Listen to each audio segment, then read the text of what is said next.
Bismillahirrahmanirrahim. Assalamualaikum warahmatullahi wabarakatuh. Nama saya Muhammad Azkar Ramdhani dari kelas PAIB 2 Universitas Islam Nusantara. Di sini saya akan mempresentasikan mata kuliah filsafat umum materi tentang realisme Aristoteles.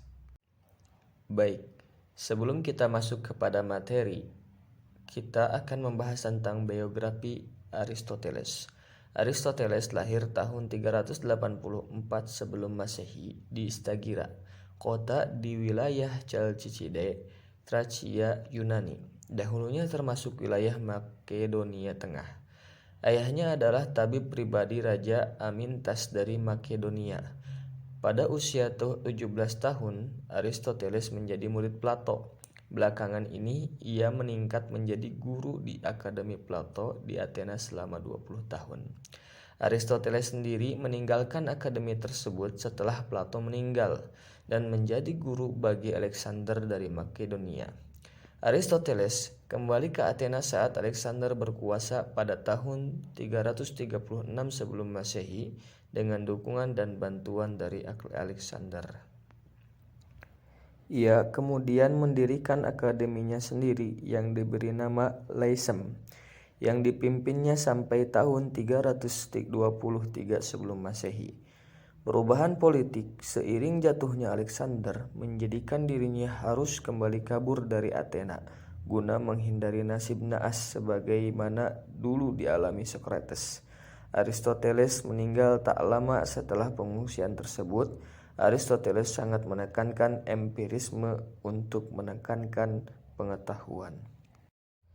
Sepeninggalnya Aristoteles, setidaknya beliau telah membuat karya-karya yang nantinya akan dibaca oleh generasi setelah Aristoteles. Adapun di antara karya tulisan Aristoteles, yang pertama memuat tentang logika, yang kedua filsafat umum, yang ketiga psikologi, 4 biologi, yang kelima metafisika, yang keenam etika, dan masih banyak lagi karya-karya yang telah dikarang atau yang telah ditulis oleh Aristoteles. Selanjutnya kita masuk kepada pembahasan tentang realisme. Realisme adalah istilah yang sering digunakan pada filsafat dan seni.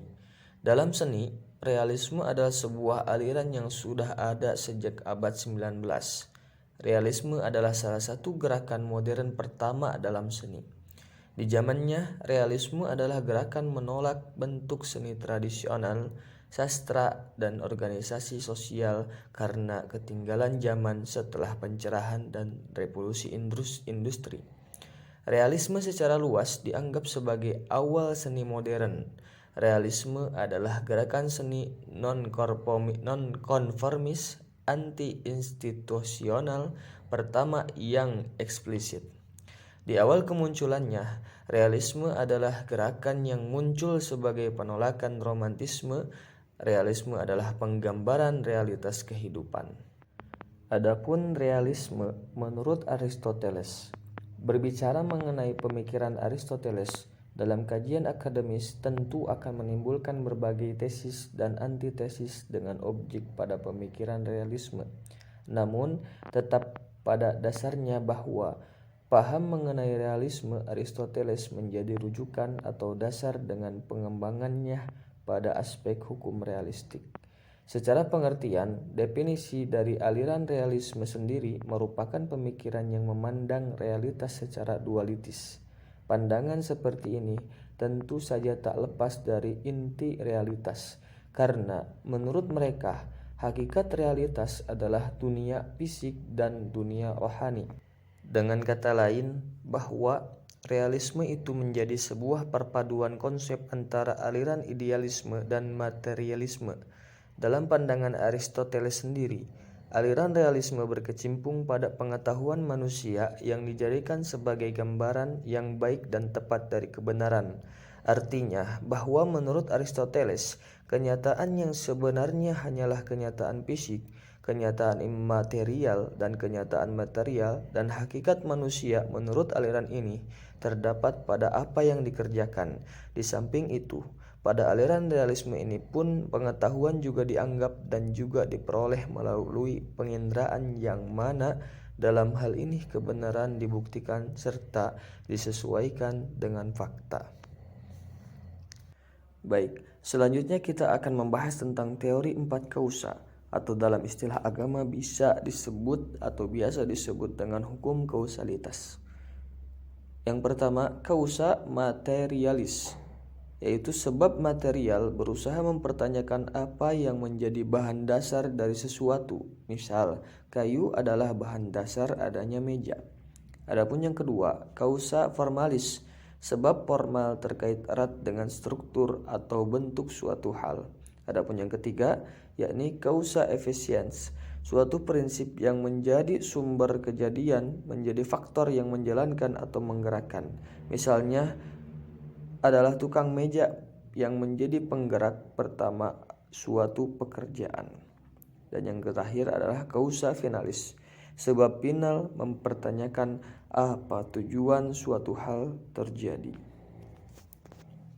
Keempat jenis sebab tersebut saling terkait dan tidak dapat dipisahkan dalam memahami suatu hal. Misalnya, pada penggambaran pematung oleh Aristoteles yang membuat patung menggunakan bahan dasar perunggu. Akan tetapi, perunggu tidak dapat dilihat hanya sebagai bahan dasar pembuatan patung, melainkan juga memperlihatkan subjek perubahan. Perubahan tersebut terkait dengan sebab formal, di mana perubahan bentuk yang terjadi merubah bentuk awal perunggu menjadi bentuk baru, yaitu patung. Nah, selanjutnya ada etika kebahagiaan. Ilmu jenis kedua dibagi menjadi etika dan politik. Nah, di sini kita akan mencoba melihat muatan etika dalam pemikiran Aristoteles. Yang pertama, A. Ada kebahagiaan sebagai kebaikan tertinggi. Yang B. Keutamaan-keutamaan. Dan C. Persahabatan. Serta D. Tingkatan moral. Dari empat hal tersebut, merupakan etika atau suatu cara Aristoteles untuk mencapai suatu kebahagiaan. Apabila telah didapatkan empat hal tersebut, maka pasti seseorang akan menjadi bahagia. Berakhirnya pembahasan kami tentang etika kebahagiaan, maka berakhir pula pembahasan kami tentang realisme Aristoteles secara singkat. Demikian yang dapat kami sampaikan, kurang lebihnya mohon dimaafkan. Allahumma waffiq ila aqwamit thoriq. Wassalamualaikum warahmatullahi wabarakatuh.